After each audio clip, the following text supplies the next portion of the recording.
বাপজি আমার ভাইরা, ওগো আমার সোনামুখী তরুণ যুবক জওয়ান ভাইরা,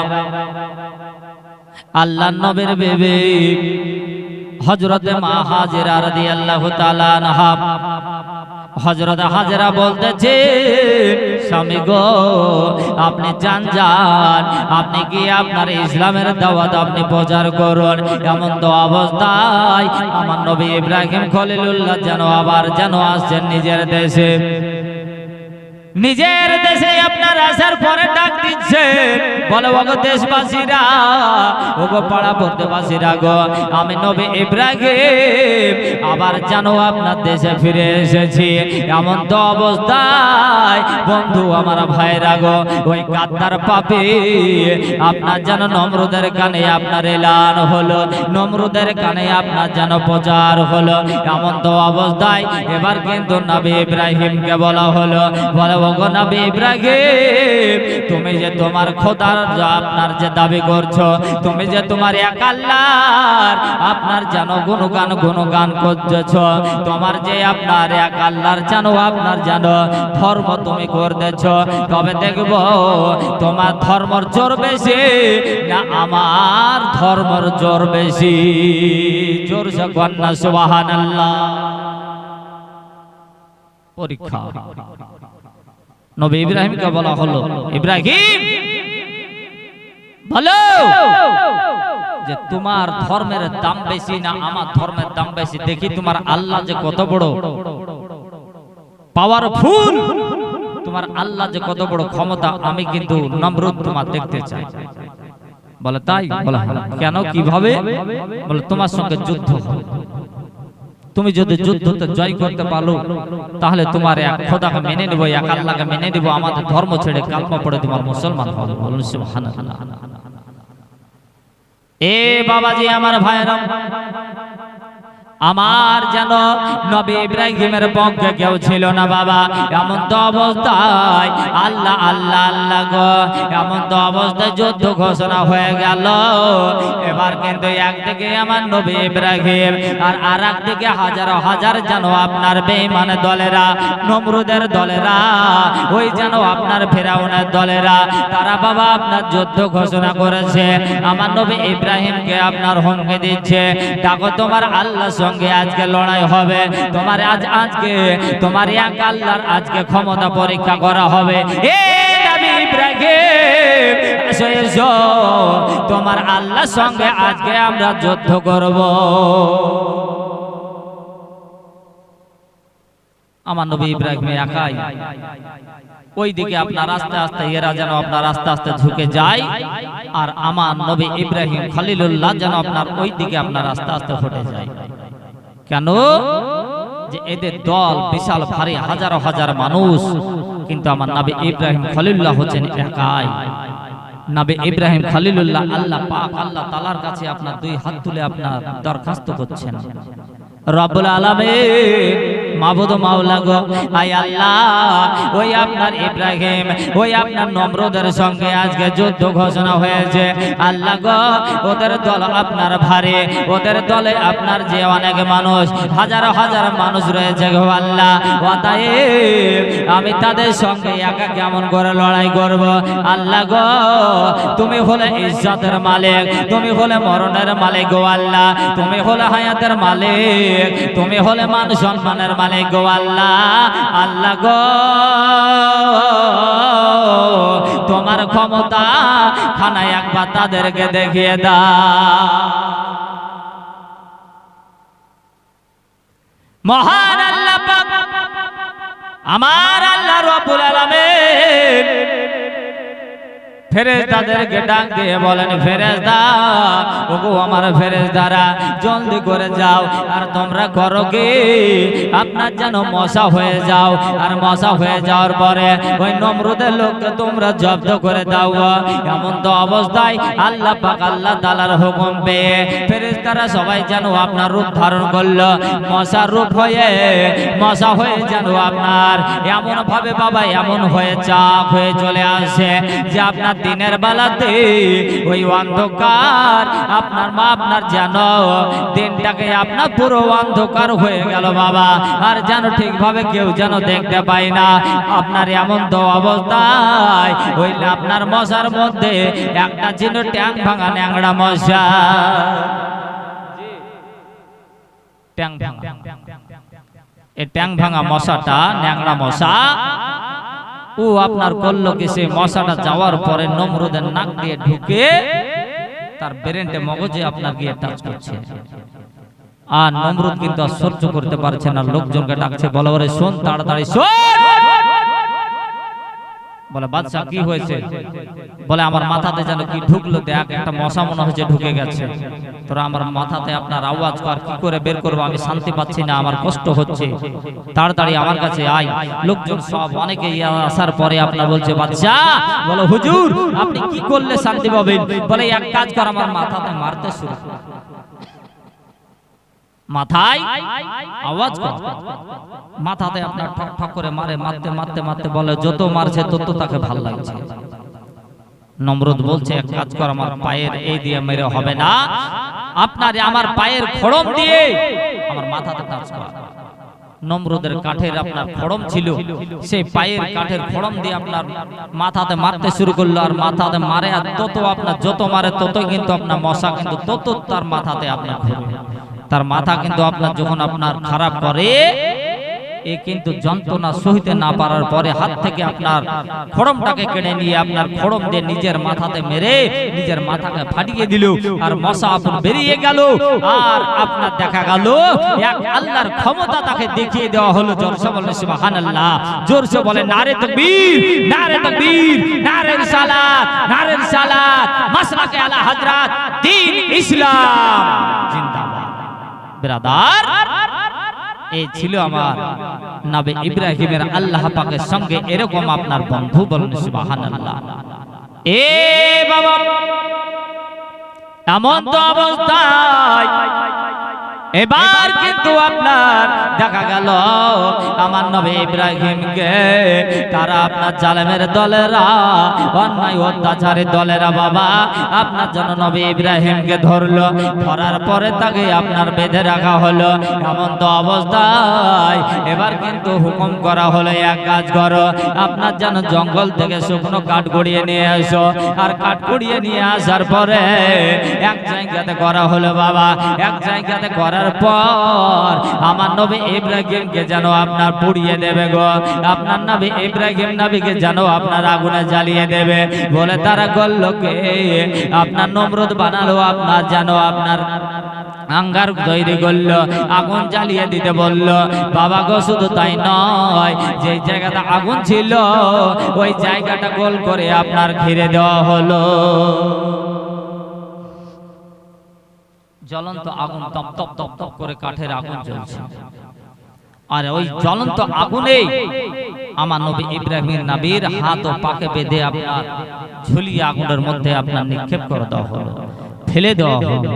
আজিজানি মুহতারাম বিরাদারান ইসলাম, যখন আগুনে ফেলে দেওয়া হলো তখনও কিন্তু আপনার দেখা গেল যে আপনার জ্বলতেছে আগুন, আর চতুর্দিকে লোকজন পাহারা আছে যেন পালিয়ে নিয়ে যায়।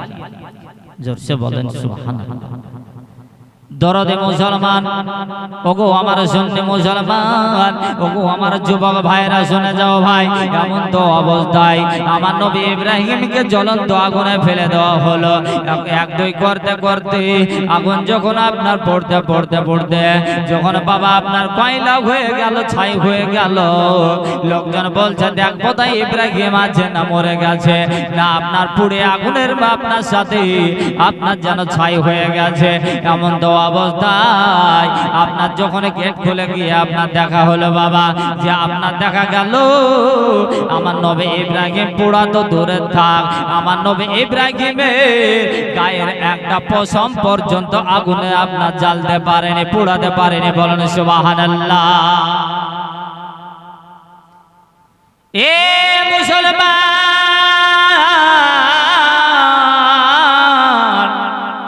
কেমন আল্লাহর সঙ্গে আপনার মোহাব্বত ছিল গো, আমার নবী ইব্রাহিম কেমন করে আপনার নবী আল্লাহর সঙ্গে আপনার বন্ধ করেছিল, আল্লাহর সঙ্গে কেমন ভালোবাসা ছিল যে ওরকম জ্বলন্ত আগুনে নমরুদের আগুনে বাবা যেন আপনার নবী ইব্রাহিম তো পুরো দূরে থাক, আমার নবী ইব্রাহিমের একটা শরীরের লম্পসম পর্যন্ত আগুনে পোড়াতে পারেনি। বলুন সুবহানাল্লাহ। দুনিয়ার আগুন তো দূরে থাক, আপনার জাহান্নামের আগুন পর্যন্ত আমার নবী ইব্রাহিমকে আপনার জ্বালাতে পারবে না। জোরসে বলুন সুবহানাল্লাহ। বাবাজি আমার ভাইয়েরা দরদিরা গো, এমন তো অবস্থায় একটু দেখে যান যে একটা যেন আপনার নবী ইব্রাহিমের পশম পর্যন্ত হয়ে পড়লো না। এর নাম হলো আপনার প্রেম, এর নাম হলো আপনার মোহাব্বত। যখন সুবহানাল্লাহ, যার জন্য আপনার কবি বলেন যখন মুসা নবীরে দুশমনের ডরে সিন্ধুকে ভরাইয়া দিল ভাসাইয়া সাগরে, প্রাণে ছিল যাহার ভয় সেথায় সে পাইল আশ্রয়, প্রাণে ছিল যাহার ভয় সেথায় সে পাইল আশ্রয়, দুশমনের ওই হাতে থেকে বাঁচাইল পরাণ। আল্লাহ আল্লাহ ও তুমি জানলে জালালুহু, শেষ করা তো যায় না গিয়ে তোমার গুণগান। বন্ধু আমার বাবাজি আমার সোনা মানিকেরা, এই রূপে হযরত মুসা নবীকে আপনার যেন ফেরাউনের ভয়ে ফেরাউনের ডরে আপনার যেন ওনার মা করেছিলেন কি বাবা একটা যেন আপনার সিন্ধুক বানিয়ে নিয়েছিলেন, আর সিন্ধুকটা দিয়ে আপনার নিজের ছেলে হযরত মুসা নবীকে আপনার ভরে দেওয়া হয়েছিল, আর ভরে দেওয়ার পরে তালা চাবি মেরে দেওয়া হয়েছিল। এমন তো অবস্থায় আপনার নদীর পানিতে যেন আপনার ভাসিয়ে দেওয়া হয়েছিল। বাবা বলার উদ্দেশ্য একটাই, মানুষকে আপনার বোঝাতন সচেতন করার জন্য বললাম যে আমার নবী ইব্রাহিমকে পানিতে যখন ফেলে দেওয়া হলো বাবা, আমার নবী আপনার মুসা নবীকে ও পানিতে ফেলে দেওয়ার পরও কিন্তু আল্লাহর নবী মুসা নবী যেন আপনার কিছু হয় নাই। জোরসে জোরসে বলুন সুবহানাল্লাহ।